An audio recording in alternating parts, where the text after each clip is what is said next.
ప్రభునంద్ ప్రియమైన జెహోజీర్ లోదన spiritual prayer team members అందరికీ నా హృదయపూర్వక వందనాలండి.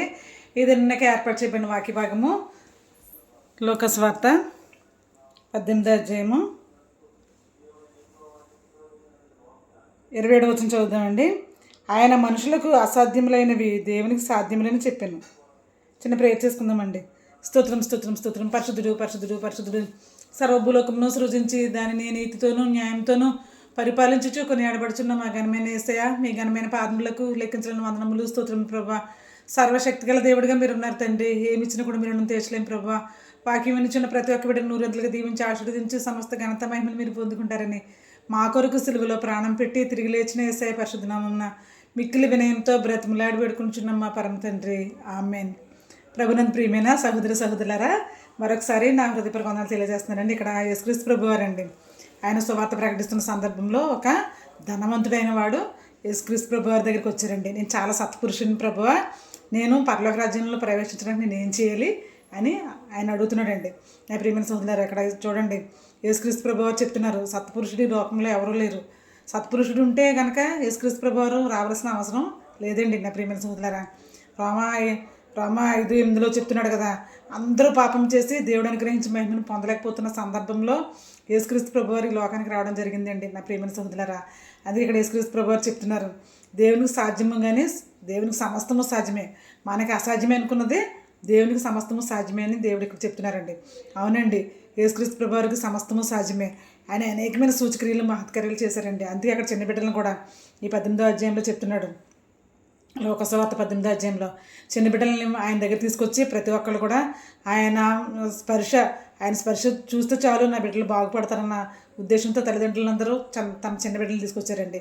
అయితే శిష్యులు వాళ్ళని ఆటంకపరుస్తున్నప్పుడు ఆయన అంటున్నారు, ఇలాంటి వారిదే పరలోక రాజ్యం అని చెప్తున్నారు. నా ప్రియమైన సహోదరా, అంటే ఇలాంటి వారిదే అంటే చిన్న బిడ్డల వంటి మనస్తత్వాన్ని మనం ఎప్పుడైతే కలిగి ఉంటామో, పరిశుద్ధతను పవిత్రతను ఏమండి అలా కలిగి ఉంటామో తప్పకుండా దేవుని యొక్క రాజ్యానికి వారసులుగా మనం అవుతామని యేసుక్రీస్తు ప్రభువారు ఇక్కడ చెప్తున్నారండి. అంటే మనం సమస్తమును విడిచిపెట్టాలండి.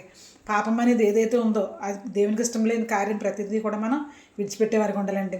దేవునికి అసాధ్యమైనది ఏది లేదు కనుక దేవుని సన్నిధిలో మనం ఒప్పుకోవాలి, తండ్రి నేను పాపిని ప్రభా, ఇప్పటి వరకు నేను చాలా ఘోరమైన పాపాలు చేశాను, మాటలతో క్రియలతో చూపులతో చాలా భయంకరంగా ప్రార్థించాను, దయతో నన్ను క్షమించు అని మనం ప్రార్థన చేసుకున్నప్పుడు దేవుడు తప్పకుండా తన బిడ్డలుగా ఆయన స్వీకరించేవాడిగా ఉన్నారండి. అందుకే శిష్యులను ఆయన ఏర్పాటు చేసుకున్నాడు. శిష్యులందరూ కూడా వారి యొక్క కార్యక్రమాల్లో ఎంతో చక్కగా నిమగ్నం అయిపోయిన సందర్భంలో వాళ్ళు భయంకరమైన పరిస్థితిలో ఉన్నప్పుడు వాళ్ళందరినీ యేసుక్రీస్తు ప్రభు వారు వెతికి రక్షించాడండి. ఆయన వెతికి రక్షించినప్పుడు ఆయన అన్నారు, మీ వలలు విడిచిపెట్టి రండి అని అన్నప్పుడు వాళ్ళు చేస్తున్న ప్రతి ఒక్క పరిస్థితిని కూడా వాళ్ళు విడిచిపెట్టి యేసుక్రీస్తు ప్రభు వారిని వెంబడించారండి. నా ప్రియమైన సహోదరులారా, అందుకే ఆయన 12 మంది శిష్యులను ఆయన ఏర్పాటు చేసుకోవడం జరిగింది. నా ప్రియమైన సహోదరులారా, ఇస్కరియోతు తప్ప మిగతా 11 మంది కూడా ఎంతో గొప్ప సువార్తను ప్రకటించారండి. నా ప్రియమైన సోదరులారా, అందుకే దేవునికి సమస్తము సాధ్యమేనండి. ఏమండి, మన సృష్టిలో ఒక భాగమే ఉన్నామండి. మనం ఆదికాండము 1వ అధ్యాయం 1వ వచనంలో భూమి ఆదియందు దేవుడు భూమిని సృజించాడండి. అది నిరాకారంగా ఉన్నప్పుడు దేవుని యొక్క ఆత్మ ఆ జలంపై అల్లాడుతూ దేవుడు 6 రోజులు సృష్టిని ఎంతో చక్కగా చాలా చక్కగా అందంగా తయారు చేశాడండి. నా ప్రియమైన సోదరులారా, ఆయనలో ఎంతో శక్తి ఉందండి. ఆయన యొక్క నోటి మాటలో ఎంతో శక్తి ఉంది. వెలుగు కలుగును గాక అనగానే వెలుగు కలిగిందండి. నా ప్రియమైన సోదరులారా, అప్పుడు వెలుగు చీకటి వేరుపడిందండి. నా ప్రియమైన సోదరులారా, అట్టి రీతిగా తర్వాత ఆయన సూర్యచంద్ర నక్షత్రాలని ఏమండి చేపలని నీటిలో ఉండే చేపలని అలా 6 రోజులు కూడా ఎంతో సృష్టి చక్కగా అందంగా ఆయన చేయడం చూస్తున్నాం. నా ప్రియమైన సోదరులారా, చూడండి, ఆయన చేసినప్పుడు చాలా సృష్టి చేసేటప్పుడు ఆయన ఎంతో సంతోషంగా చేసి ఉన్నాడండి. ఆ సృష్టి అంతా కూడా ఆయన ఎంతో సంతోషంగా చేసి ఉన్నాడండి. నా ప్రియమైన సోదరులారా, చూడండి, ఒకసారి మనం చూద్దాం. జిరాఫీ చూడండి, రంగురంగుల జిరాఫీ ఏమండి, అది చాలా అందంగా గీతలతో చక్కగా అందంగా ఉంటుంది. అలాగే ప్రతిదీ కూడా ఒక కోడిని చూడొచ్చు, మనకు ఉన్న జంతువులు ఏంటి, ఒక ఫ్లవర్స్తో ఉన్న ప్లాంట్స్ ఏంటి, ఇవన్నీ కూడా సృష్టి ఎంతో అందంగా దేవుడు తయారు చేశాడండి.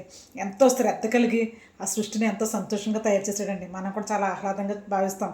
సాయంత్రం అప్పుడు సంధ్యా సమయంలో మనకి ఈ సూర్యుడు అస్తమిస్తున్న సందర్భంలో ఆకాశంలో రకరకాల వెలుగులు వస్తాయండి. ఒకసారి బాగా థిక్ రెడ్లో వస్తుంది, ఒక్కోసారి ఆరెంజ్ కలర్లో వస్తుంది. ఇలాగా ఆ సృష్టిని మనం చూస్తేనే మనం మనసు అంతా చాలా హాయిగా ఉంటుందండి. నా ప్రియమైన సహోదరులారా, అట్టి పరిస్థితుల్లో యేసుక్రీస్తు ప్రభు వారు తండ్రి కుమార పరిశుద్ధాత్మ త్రియేక దేవుడు ఈ సృష్టిని ఎంతో చక్కగా చేశారండి. చేసి ఏమండి ఆయన 6 రోజులు శ్రమించి 7వ రోజున విశ్రాంతి తీసుకున్నారు. తర్వాత అంతకంటే ముందుగా 6వ రోజున దేవుడు ఏం చేశాడంటే మానవుని తన స్వరూపమందు చేసుకున్నాడండి. ఎంతో అందంగా చేసుకున్నాడు నా ప్రియమైన సహోదరులారా. సృష్టినే అంత అందంగా చేసినప్పుడు మనల్ని దేవుడు ఇంకా ఎంత అందంగా తయారు చేశాడండి నా ప్రియమైన సహోదరులారా. ఎంత ప్రత్యేకంగా తయారు చేశాడండి. ఆయన తన పోలికతోనే మనల్ని అందరినీ తయారు చేశాడండి. ఆయన తయారు చేసి నేల మట్టిని తీసుకుని ఒక బొమ్మగా చేసి నాసికారంధ్రంలో జీవాత్మను ఆయన ఆత్మనే ఊదాడండి. ఉఫ్ఫని ఊదగానే మనం అందరం కూడా అందమైన నరులుగా మనం ఉన్నామండి నా ప్రియమైన సోదరులారా. అయితే ఆయన స్వరూపాన్ని మనం ధరించుకున్నాము. కానీ రాను రాను మనం ఏం చేస్తున్నామంటే భయంకరమైన పాపానికి లోనైపోయి ఆయనకి విరుద్ధంగా మనం జీవించడం మొదలుపెట్టామండి. అందుకే తండ్రి అయిన దేవుడు తన కుమారుని ఈ లోకానికి పంపించడం చూస్తున్నాం నా ప్రియమైన సోదరులారా. అందుకే ఆయన ఈ లోకానికి వచ్చారండి. వచ్చి తాను రిక్తంగా చేసుకున్నారు. చూడండి, ఆయన దేవుని కుమారుడే అండి కూడా. చూడండి, ఆ యొక్క కానాను వివాహానికి 9 మైళ్ళు నడిచి వెళ్ళాడంట నా ప్రియమైన సోదరులారా. ఆయన సేమ్ ఒకే నిజమైన మానవుడిగా ఉన్నాడు, అట్ ద సేమ్ టైం నిజమైన దేవుని కుమారుడిగా ఉన్నాడు. దేవుని కుమారుడిగా ఉండి ఆయన అనేకమైన సూచక్రియలు మహత్కార్యాలు చేశారు నా ప్రియమైన సోదరులారా. అలాగే మానవుడిగా ఉండి ఆయన ఈ యొక్క 9 మైళ్ళు కానానికి వెళ్ళి ఆ యొక్క వివాహంలో ద్రాక్షారసం అయిపోతే చక్కగా ఆ వివాహంలో ద్రాక్షారసాన్ని అద్భుతంగా ఆశ్చర్యరీతిగా ఆయన నీటిని ద్రాక్షారసంగా మార్చడం మనం చూస్తున్నాం. ఆ వివాహం ఎంతో ఘనంగా జరగడం మనం చూస్తున్నాం నా ప్రియమైన సోదరులారా. అవునండి, మన జీవితంలో ఎప్పుడైతే యేసుక్రీస్తు ప్రభు వారు ఉన్నారో మన జీవితం ఎప్పుడు ఘనంగా ఉంటుందండి నా ప్రియమైన సోదరులారా. ఇంక నేను వాక్యాన్ని ముగించబోతున్నాను. ప్రతి ఒక్కళ్ళు కూడా వినవలసింది ఏంటంటే తప్పకుండా దేవుని మనం ఆత్మతోనూ సత్యంతోనూ ఆరాధించే వారికి ఉండాలండి. ఆ యొక్క ఉన్నతమైన ధనవంతుడు వచ్చి యేసుక్రీస్తు ప్రభు వారిని అడుగుతున్నాడు లోకసువార్త 18వ అధ్యాయంలో, నేను చాలా సత్పురుషుని, నేను రక్షణ పొందడానికి నేను ఏం చేయాలని అడుగుతున్నాడు నా ప్రియమైన సోదరులారా. మన యొక్క పాపాలను మనం ఒప్పుకుని విడిచిపెట్టాలండి. ఒప్పుకుని విడిచిపెట్టినప్పుడు మనం కనికరం పొందుకుంటాం. కనికరం పొందుకుని మళ్ళీ తిరిగి మనం ఏదైతే మన యొక్క దేవుడిచ్చిన రూపాన్ని మనం పోగొట్టుకున్నామో అప్పుడు ఆయనకి ఇష్టమైన రూపాన్ని మనం సంతరించుకుంటాము. అప్పుడు తప్పకుండా మనం తండ్రి యేసుక్రీస్తు ప్రభు వారు ఏమంటారంటే, నా ప్రియమైన కుమార్తె, నీకు ఏదైతే కావాలో అడుగు, నేను ఇస్తానని చెప్తున్నాడు. ఏమంటే ముందు మనం ఆయన నిలిచి ఉన్నప్పుడు మీకు ఏది ఇష్టమో మీరు అడగండి, నేను తప్పకుండా ఇస్తానని చెప్తున్నాడు నా ప్రియమైన సోదరులారా. దేవునికి సమస్తము సాధ్యమే, మనుషులకి సాధ్యం కాదండి. లోకసువార్త 18వ అధ్యాయం 27వ వచనంలో చెప్తున్నట్టుగా దేవునికి సమస్తము సాధ్యమే, కానీ మనకి అసాధ్యమండి. అందుకే మనకి ఏదైతే అవసరం ఉందో తప్పకుండా మనం దేవుడిని అడిగి పొందుకునే వరకు మనం ఉందామండి. దేవుడు మనల్ని మన బిడ్డల్ని దీవించి ఆశీర్వదించాలండి. ఎప్పుడు కూడా మనం భయభక్తులతో జీవిద్దాము.